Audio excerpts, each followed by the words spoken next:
Input और output device की। जैसा कि आपको पता है कई क्वेश्चंस आते हैं, आपसे पूछा जाता है इसमें से कौन सी पॉइंटिंग डिवाइस है, रैम क्या है, रोम क्या है, ईप्रेम क्या है, आपसे पूछा जा सकता है ENIAC कब डेवलप हुआ। तो आपके पास कई क्वेश्चन हैं जो मैंने आपको पढ़ाए जा चुके हैं। आज हम लोग यहाँ प्रैक्टिस करेंगे, प्रैक्टिस सेट भी कुछ क्वेश्चंस करेंगे, प्लस आज यहाँ मैं आपको थ्योरी पढ़ाने जा रही हूँ इनपुट और आउटपुट डिवाइस के बारे में। सबसे पहले आप देख लो इनपुट डिवाइस। इनपुट डिवाइस का मतलब जिससे आप डेटा एंटर करोगे, जिस भी चीज से आप डेटा कंप्यूटर को देते हो वो आपका क्या होता है, इनपुट डिवाइस होता है। और जिससे आपको आउटपुट मिलता है, आउटपुट आप देख पाते हो, वो क्या होता है आपका आउटपुट डिवाइस। यहां देखो डेफिनेशन लिखी हुई है, इनपुट डिवाइस वो डिवाइस होते हैं जिससे कंप्यूटर को कोई डेटा या इंफॉर्मेशन दिया जाता है। आप चाहे माउस हो, माउस से आप क्लिक करते रहते हो अपनी चीज़ों कमांड को यस और नो करते रहते हो, कीबोर्ड से आप एंटर करते हो, ये सब क्या है आपके इनपुट डिवाइस है। माइक्रोफोन, जैसे ये फोन जो है मेरा, ये भी क्या है, इनपुट डिवाइस है, क्योंकि ये मेरी वॉइस को रिकॉर्ड करके स्पीकर के थ्रू पहुंचा रहा है। ये स्पीकर के थ्रू आपको आवाज़ मिलती है, कहीं और पहुंचाई जाती है। तो माइक्रोफोन भी क्या होता है आपका इनपुट डिवाइस, इसके थ्रू आवाज़ आपकी जाती है। तो जहां भी जिस जगह आप इंफॉर्मेशन देते हो वो हमेशा क्या होगा आपका इनपुट डिवाइस है। आउटपुट डिवाइस क्या होता है, वो डिवाइस होते हैं जिससे कंप्यूटर से कोई इंफॉर्मेशन या डेटा लिया जाता है। जैसे आपका प्रिंटर, आप कमांड देते हो तो क्या करता है, प्रिंटर आपको दे देता है वापस। तो प्रिंटर से क्या मिल रहा है आपको, इंफॉर्मेशन मिल रही है। तो समझ में आ गया होगा, इनपुट मतलब डेटा आप दोगे, आउटपुट मतलब डेटा आप लोगे। ठीक है, चलो आगे देख लेते हैं। इनपुट डिवाइस कुछ कुछ कौन कौन से हैं, कई बार आपने देखा होगा एग्जाम्स में क्वेश्चंस आते हैं। हालांकि अभी जूनियर असिस्टेंट का लेवल तो बहुत बढ़ गया है, लेकिन बेसिक चीज़ें तो आपको पता ही होनी चाहिए।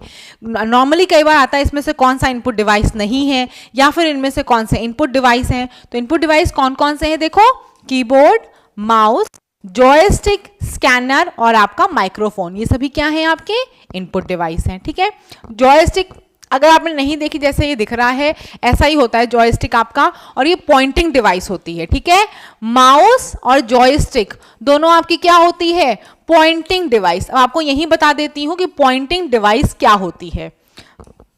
पॉइंटिंग डिवाइस वो होती है जहां से आप पॉइंट करके कोई काम करते हो। जैसे माउस से कैसे करते हो, माउस को ले जाते हो, क्लिक करते हो, पॉइंट करते रहते हो। ऐसे जॉयस्टिक जो होती है उससे भी आप क्या करते हो, पॉइंट से काम करते हो, पॉइंटिंग डिवाइस होती है ये भी। ठीक है, तो क्या है आपकी ये सब आपकी इनपुट डिवाइस है। माउस और जॉयस्टिक दोनों आपका क्या है, पॉइंटिंग डिवाइस। अगर आपसे पूछा जाए इनमें से किसको पॉइंटिंग डिवाइस कहा जाता है, तो माउस और जॉयस्टिक आपका क्या है, पॉइंटिंग डिवाइस है। क्लियर, चलो आगे देख लो कौन कौन से आउटपुट डिवाइस होते हैं। तो मॉनिटर है, प्रिंटर है और स्पीकर है। ठीक है, तीन आपके क्या है, आउटपुट डिवाइस हैं। हम यहाँ अभी आगे बात करेंगे प्रिंटर के बारे में।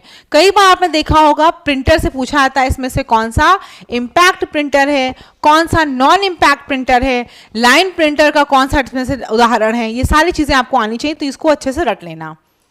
ये देखो क्या है, टाइप है प्रिंटर का दो, एक होता है इम्पैक्ट प्रिंटर, दूसरा होता है नॉन इम्पैक्ट प्रिंटर। अगर हम इम्पैक्ट प्रिंटर की बात करें तो इम्पैक्ट प्रिंटर क्या होता है, देखो इम्पैक्ट का मतलब समझते हो क्या होता है, किसी चीज का असर होना, छाप छोड़ना, उसे क्या बोलते हो आप, इम्पैक्ट प्रिंटर बोलते हो। ठीक है, इम्पैक्ट।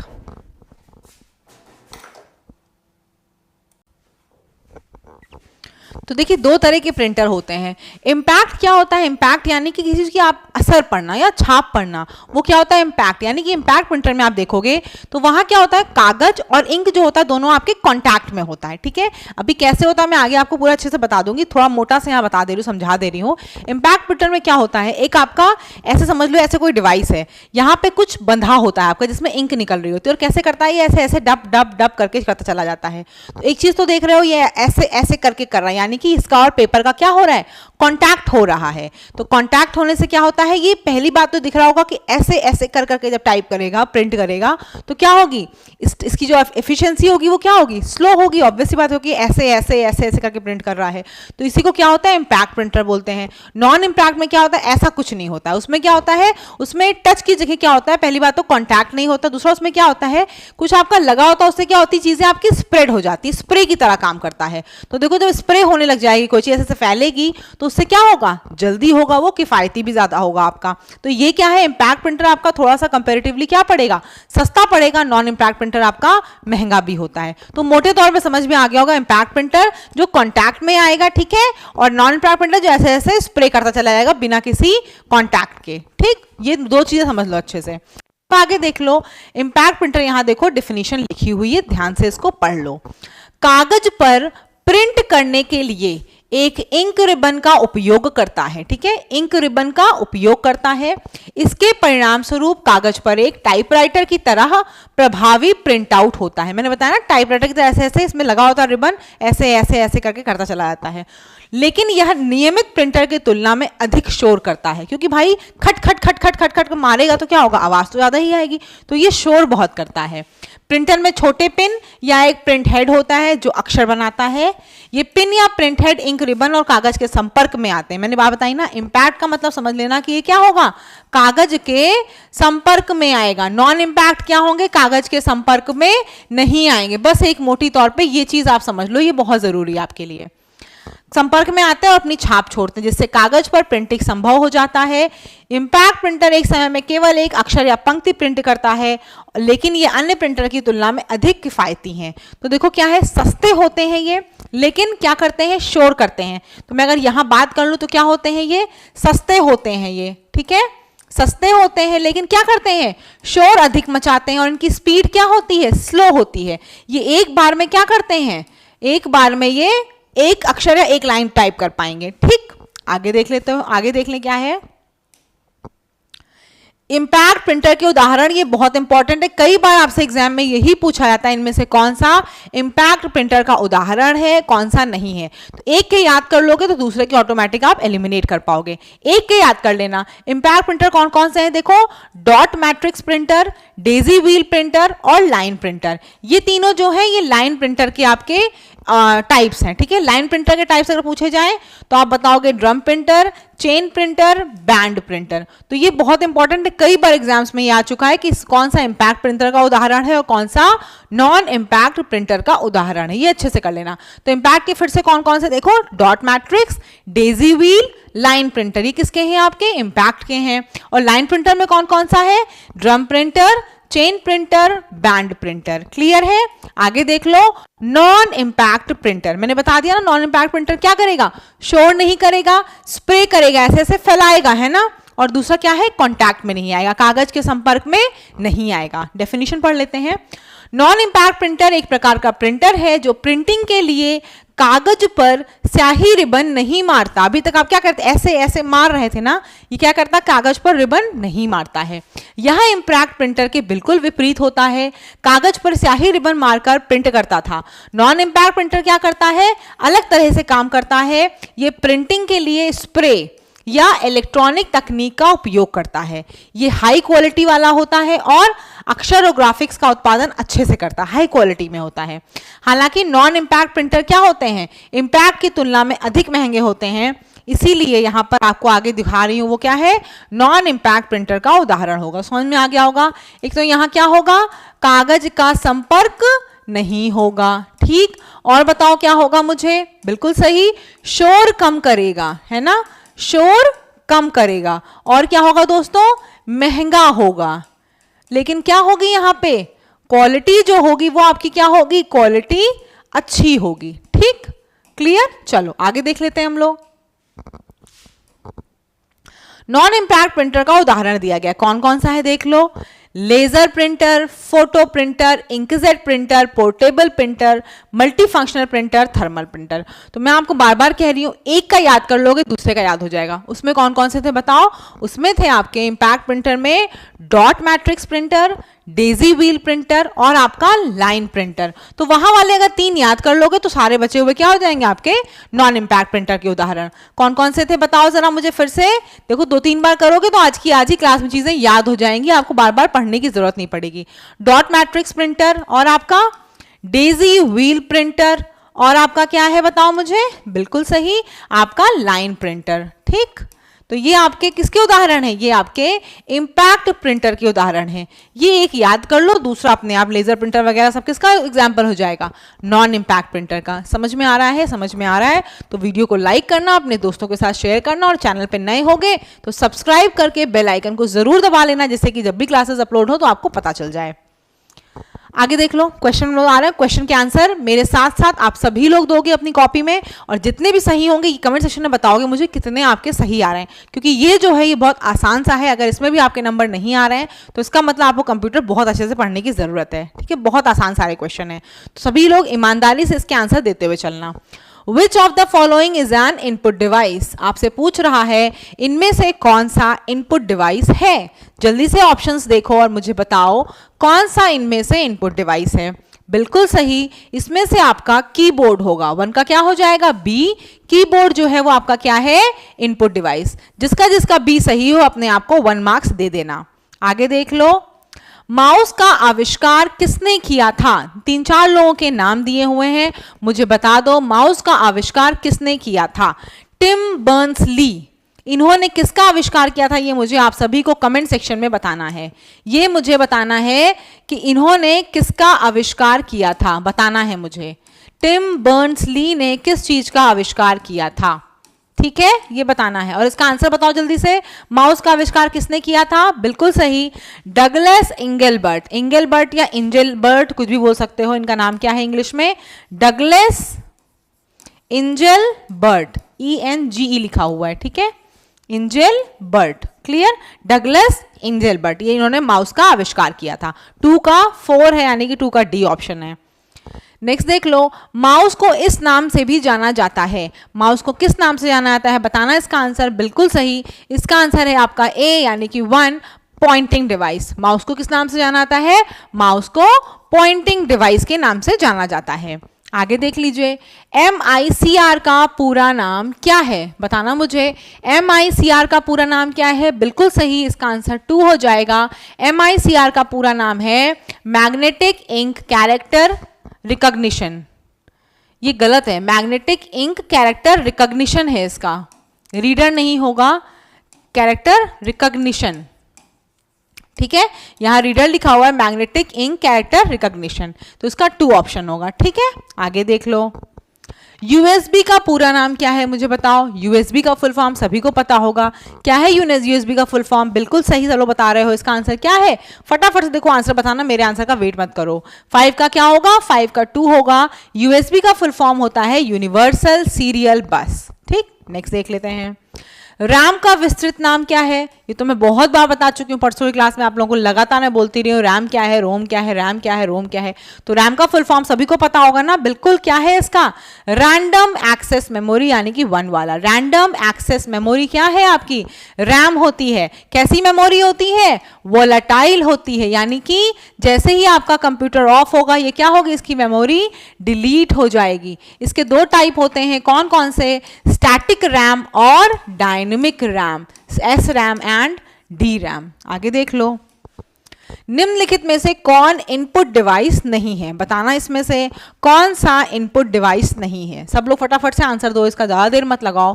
बिल्कुल सही बता रहे हो, इसका ऑप्शन क्या होगा? इसका ऑप्शन होगा डी, मॉनिटर। मॉनिटर क्या है? मॉनिटर आपका आउटपुट डिवाइस है। ठीक है, चलो नेक्स्ट देख लेते हैं। सबसे पहला कंप्यूटर का नाम क्या था? बताना मुझे। सबसे पहले कंप्यूटर का नाम क्या था? हम लोगों ने पढ़ा है इनियाक, यूनिवैक, इन सब का नाम पढ़ा है। मैंने आपको उस दिन उदाहरण भी बताए थे। IBM आपके 60 कब आए थे, किसका उदाहरण है? आपका मैकिन्टोश कंप्यूटर था, वो किसका उदाहरण है? सारी जनरेशन कंप्यूटर के उदाहरण बताए थे मैंने। तो बताओ, सबसे पहला कंप्यूटर जो बना है उसका नाम क्या था? बिल्कुल सही, उसका नाम था इनियाक। क्या नाम था उसका? इनियाक नाम था। ठीक है, नहीं पढ़ी है वो क्लास, प्लेलिस्ट में पढ़ी है, जाकर पढ़ लो। वहां से 2 क्वेश्चन आपके आए थे, ऑलरेडी बता चुकी हूँ। पास्कल वाला आंसर क्वेश्चन आया था और एक और कोई क्वेश्चन आया था, दोनों देख लेना, दोनों मैंने आपको पिछली क्लास में पढ़ा दिया है। नेक्स्ट देख लो, कंप्यूटर साक्षरता दिवस कब मनाया जाता है? तो कब मनाया जाता है कंप्यूटर साक्षरता दिवस? ये आपका मनाया जाता है दोस्तों 2 दिसंबर को। क्या है इसका आंसर? 2 दिसंबर को आपका कंप्यूटर साक्षरता दिवस मनाया जाता है।